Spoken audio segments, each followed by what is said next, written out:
Bu Sukinah dan saudara-saudara, kita sadari malam hari ini berkat Tuhan, rahmat Tuhan selalu nyata.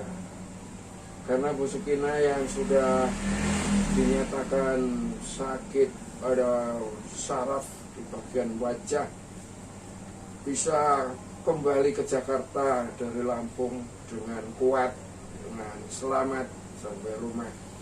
Keselamatan itu tentu bukan hanya dari jasa dokter atau siapapun, tapi utama datang dari Allah sendiri. Ya. Kita semua bersama teman-teman seiman dimanapun berada, mohon doa untuk saudaraku Bu Sukinah yang sakit Bell's palsy, sakit gangguan saraf di wajah. Kita menyadari kita semua umat beriman telah dibaptis dalam nama Bapa, Putra, dan Roh Kudus. Artinya kita itu dipersatukan dengan imamat Yesus sendiri. Imamat Yesus Kristus. Imamat itu apa? Imamat itu fungsi untuk menyucikan, ya. Menyucikan itu yang membuat bersih, membuat murni. Itu tugas semua orang yang sudah dibaptis, ya. Tugas menyucikan itu bukan hanya tugasnya pastor, pendeta, bukan. Tapi kita semua yang sudah dipermandikan. Kita ambil bagian dalam karya Yesus sendiri. Nah, malam hari ini harus kita sadari dan menjadi nyata. Tugas menyucikan kita setiap hari. Ibu bisa masak, artinya kan berasnya dicuci, dibersihkan. Ngomong anak cucu, tugas menyucikannya apa? Kalau main diselokan, kan jorok-jorok, ayo kesini, membersihkan, lalu dicuci tangannya, mandi, itu menyucikan. Sekarang pemerintah mengingatkan kita harus selalu cuci tangan, pakai sabun, terus pakai masker supaya bersih, tidak ada corona yang masuk.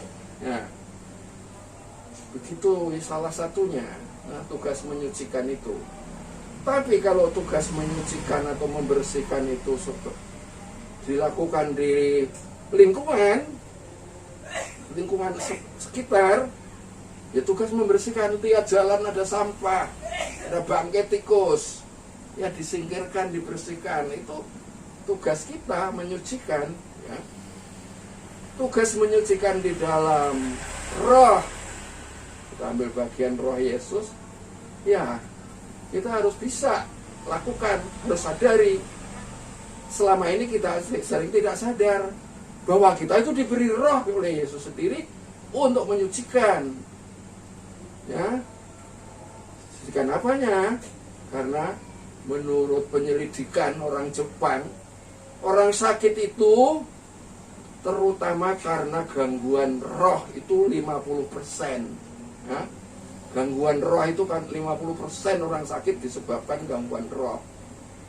Yang 25% disebabkan oleh psikis, kejiwaan, rasa sedih, rasa murung, rasa dikejar-kejar orang, rasa takut, cemas, dan sebagainya itu membuat orang sakit, ya. Itu 25%. Nah, 15%-nya itu karena gangguan sosial. Artinya sering denger orang ngerasani, ya. Lihat suatu peristiwa yang tragis, yang mengerikan, juga membuat sakit.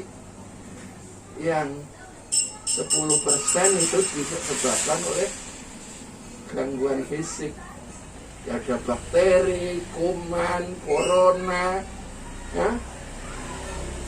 Itu semua, itu hanya sedikit yang dari yang banyak itu gangguan roh. Maka kita nanti mohon doa supaya roh-roh yang ada dalam kita, roh yang mengganggu, ganggunya macam apa sih roh? Ya sebetulnya nggak mengganggu amat, tapi ngeriseni atau bikin keri. Nah, Caranya bagaimana? Kita dalam iman kita hanya bisa berdoa. Tapi kalau mau diperhatikan dengan sarana, dengan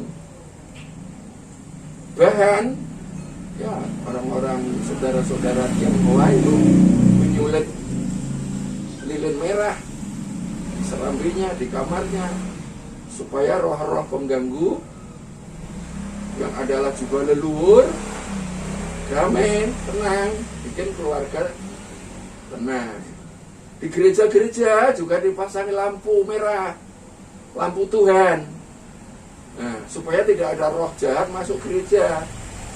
Kalau nggak dipasangi lampu merah, bukan hanya lambang sakramen Maha Kudus ada di situ, tapi juga untuk mengusir roh pengganggu.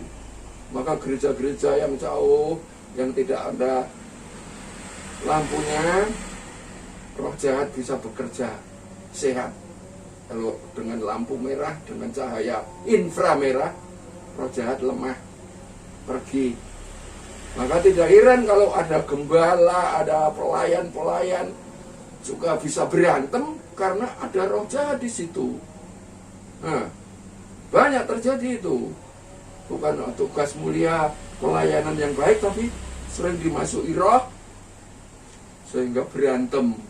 Nah, saya mengalami itu, melihat sendiri. Nah, oleh karena itu Bu, kita dengan rendah hati mohon doa Tuhan sendiri yang hadir membersihkan roh-roh kita. Songoni dulu Pak. Ya. Nah, gitu Pak Ati. Kami berkumpul dari berbagai gereja ini. Ada masnya di luar ini ternyata. Ada Bu Sukina dari gereja RK, dari gereja apa? GBI, ada gereja GP, ada yang lain Baptis, ada. Dan saudara-saudara semua, saudara dalam iman, mohon doa kita. Mari bersatu dalam doa. Dalam Bapa dan Putra dan Roh Kudus. Amin. Allah Bapa yang Maha Kuasa, Engkau pencipta alam semesta. Dalam kuasa-Mu, Engkau telah mengirim Roh-Mu sendiri turun ke dunia dalam diri Yesus Kristus. Dialah pengajar kami, Dialah guru kami, Dialah tabib kami, bahkan Dialah Tuhan kami. Di hadapan kami ada saudara kami Sukinah yang sudah lama terkena gangguan saraf di wajahnya. Kiranya Roh Yesus sendiri Kau datangkan, hadirkan di dalam saudara kami ini. Roh Yesus yang telah menyembuhkan orang-orang sakit, Yesus yang telah menguatkan yang lemah, yang telah memberi makan orang banyak, orang-orang kelaparan, Yesus yang telah mengusir setan-setan, yang telah mengampuni dosa, bahkan menghidupkan orang mati. Dalam kuasa Yesus, kiranya saudaraku Sukinah jadi dibersihkan dari luka-luka batinnya, dikuatkan yang menjadi kelemahan fisiknya, dan dihalau dari semua gangguan roh. Ada saudara kami menjadi sehat, menjadi kuat, mampu memuji Tuhan dalam karyanya. Karena itu ya Bapa, dengan rendah hati kami berseru padamu. Kami ini orang-orang lemah, orang-orang berdosa. Mohon ampun kepadamu Tuhan. Ciptakan rasa damai dalam hati itu Sukinah, dalam hati kami semua. Semoga kami senantiasa rukun satu sama lain, senantiasa memuji nama-Mu di dalam sesama. Jauhkan kami dari rasa perpecahan, menganggap diri kami yang benar, karena dalam kuasa-Mu semua adalah ciptaan kesayangan-Mu. Bapa, anugerahkan kesembuhan, kesehatan bagi saudara kami. Kami percaya Engkau telah menghalau segala gangguan rohnya. Dalam nama Yesus, roh-roh jahat yang ada dalam Ibu Sukinah, yang ada dalam keluarga ini, keluarlah Kau, karena orang ini telah diberkati oleh Bapa, oleh Putra, dan Roh Kudus. Amin.